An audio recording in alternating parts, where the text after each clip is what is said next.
বৃষ্টির জমা জলে বিদ্যুৎ স্পৃষ্ট হয়ে মৃত্যুর ঘটনায় রিপোর্ট তলব করল কলকাতা হাইকোর্ট।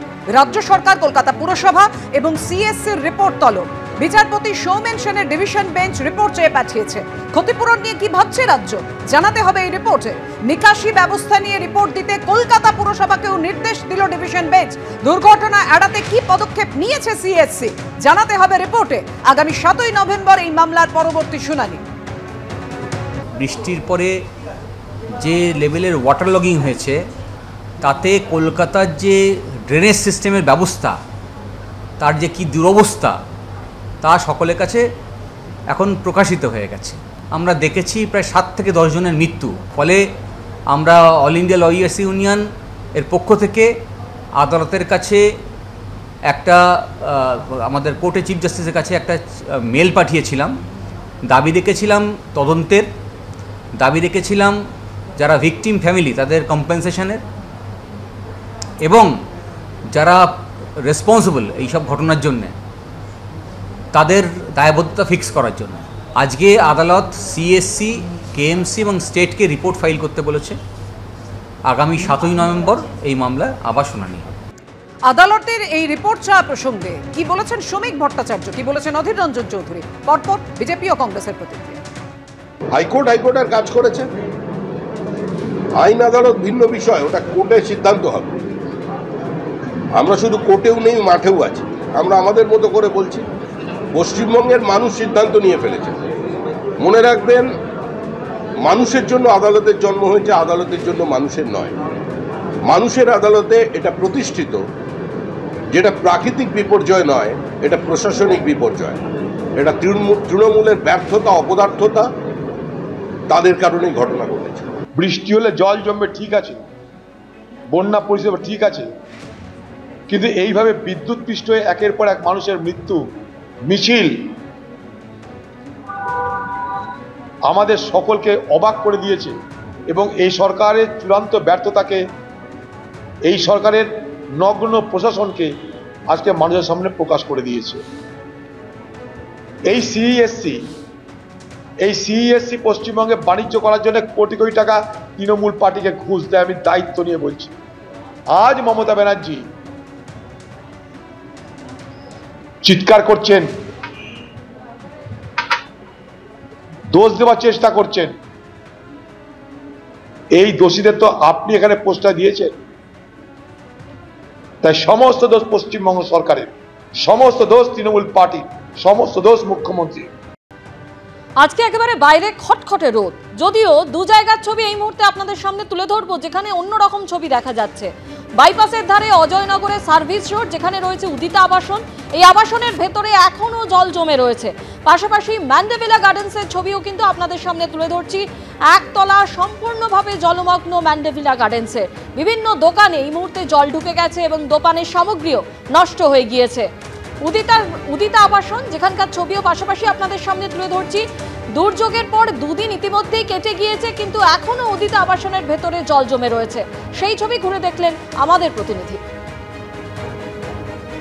যেখানে দাঁড়িয়ে রয়েছে উদিতা আবাসনের ভিতরে গতকাল হাঁটু পর্যন্ত জল ছিল, আজকে সেখান থেকে পরিস্থিতির একটু বদল ঘটলেও জমা জল কিন্তু এখনো রয়ে গিয়েছে। তুমি দেখতে পাচ্ছ 4টি পাম্প রীতিমতো 48 ঘন্টা ধরে কাজ করেও কিন্তু এই জল বের করতে পারেনি।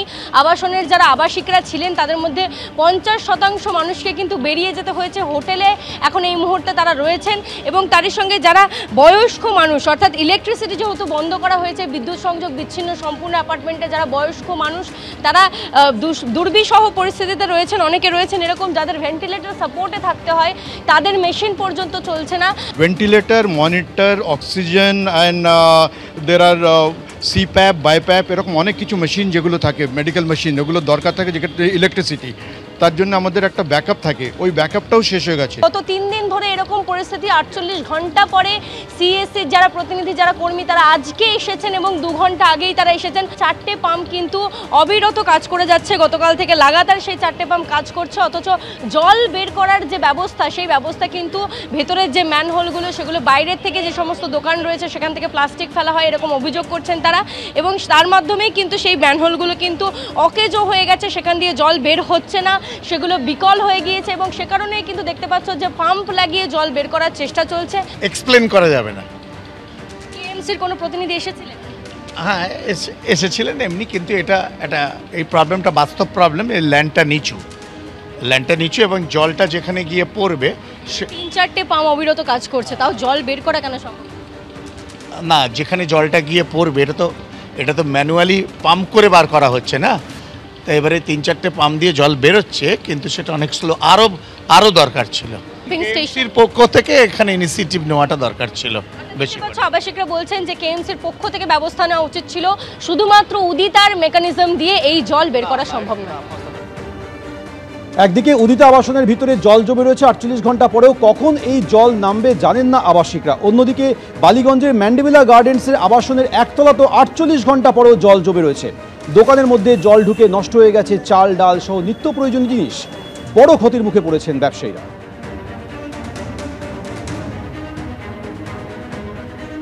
এখনো বিভিন্ন জায়গায় জল জমে রয়েছে, বিভিন্ন জায়গায় বিদ্যুৎহীন অবস্থায় রয়েছে। আমরা রয়েছি ম্যান্ডেভিলা গার্ডেনে, গড়িয়াহাটে, এবং সেই ম্যান্ডেভিলা গার্ডেনে একটি যে দোকান, ফাস্টফুডের দোকান, সেই দোকানের বর্তমানে যে ছবি দেখতে পাচ্ছি সেটা হচ্ছে যে বিভিন্ন জিনিসপত্র একেবারে জলের মধ্যে ভাসছে।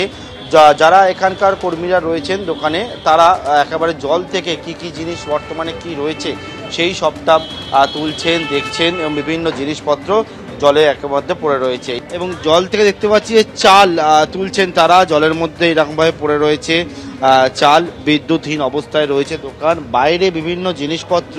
এগুলো কি আছে? চাল আছে, চাল বিরিয়ানি চাল সব 3টে বস্তা নষ্ট। বিরিয়ানি তৈরি করার জন্য যে চাল, সেই চাল একেবারে জলে ভিজে নষ্ট হয়ে গেছে। কিছু বেঁচে নেই আমাদের, সব নষ্ট হয়ে গেছে। ফ্রিজ দুধ, এখানে ডবল ডোজের ফ্রিজ আছে, ডিপ ফ্রিজ, সব খারাপ হয়ে গেছে, কিছু নেই। আমাদের মোটরের পাম্প মানে জল ফল কিছু তুলতে পারছি না, সব খারাপ হয়ে গেছে। প্রচুর জিনিসপত্র একেবারে দেখতে পাচ্ছি যেগুলো জলের মধ্যে ভাসছে, চাল ডাল সেই সবটা পরিষ্কার করার চেষ্টা করছেন। তারা বলছেন বিদ্যুৎহীন অবস্থাতেই তারা রয়েছেন। পুজোর সময় একটা বড় সড়ো ক্ষতির মুখে পড়লেন ব্যবসায়ীরা। এবং এটা হচ্ছে গড়িয়াহাটের ম্যান্ডেভিলা গার্ডেনের ছবি। ক্যামেরায় উজ্জ্বল ঘোষের সঙ্গে পার্থপ্রতিম ঘোষ, এবিপি আনন্দ, কলকাতা। এই মুহূর্তে সরাসরি সুরুচির সঙ্গে পুজো উদ্বোধনে মুখ্যমন্ত্রী কি বলছেন শুনুন। তারপরে আমাদের এখন ভুলে গেছে, এখন বড় হয়ে গেছে, এবারে ছটা পুজো করছে। কাজেই যখন আমি প্রথম জাগো বাংলা চালু করেছিলাম, আমরা 2-3 জন লিখে বের করতাম, তখনই ও জাগো বাংলার প্রচ্ছদটা করতো, সেই জন্য ওকে আমি মনে রাখি। এবং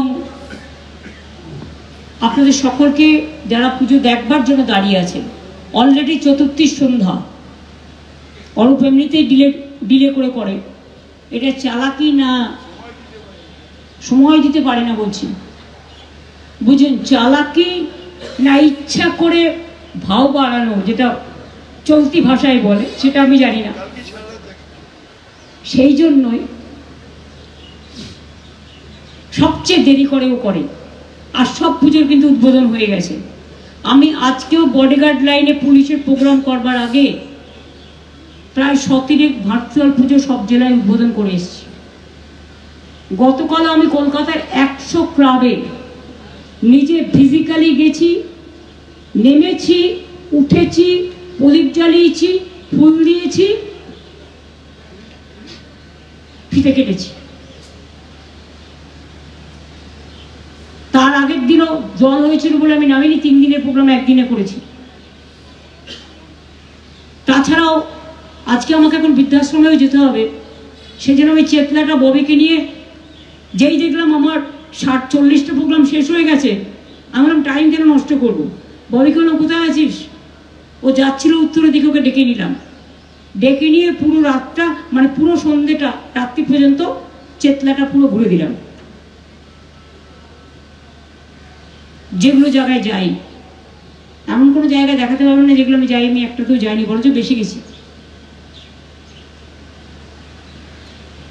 একদিন খুব দুর্যোগে, এত বৃষ্টি জীবনে হয়নি, আর ফরাক্কা বিহারের সব জল গঙ্গা এসে ঢুকেছে। ফরাক্কার ড্রেজিং হয় না, কলকাতা গঙ্গার ড্রেজিং হয় না, কলকাতা পোর্টও করে না, ফরাক্কাও করে না, ডিপিসিও করে না, মাইথনও করে না, ওদের ছাড়া জলে আমরা ডুবি। আমি বলতে বলতে বলতে বলতে আমার গলা ব্যথা হয়ে গেছে, কিছুতেই শোনে না, বড় বড় কথা বলে সব। আর বাংলাটা নৌকার মতো, সব জলটা এসে গঙ্গায় আমাদের বাংলায় পড়ে। 300 মিলিমিটার বৃষ্টি যদি হয় রেঞ্জে, আপনি কোথায় আটকাবেন? গঙ্গা তো ভর্তি, জলটা যাবে কোথায়? নালা ভর্তি, নদী ভর্তি, খাল পুকুর ভর্তি। তাও 6 ঘন্টার মধ্যে মেজরিটি জল সরিয়ে দেওয়া হয়েছে। তার মধ্যে ছিল হাই টাইড। অমাবস্যার দিন থেকে মনে রাখবেন হাই টাইড শুরু হয়, ভরা কোটাল। সেই সব সামলে তারই একটা কোর্টে কেস করেছে জল কেন জমেছে। আচ্ছা, এটা আমায় না জিজ্ঞেস করে তো আকাশকে জিজ্ঞেস করতে পারে। যারা কেস করেছে তারা তো কেন্দ্রকে জিজ্ঞেস করতে পারে যে তুমি কেন ড্রেজিং করোনি।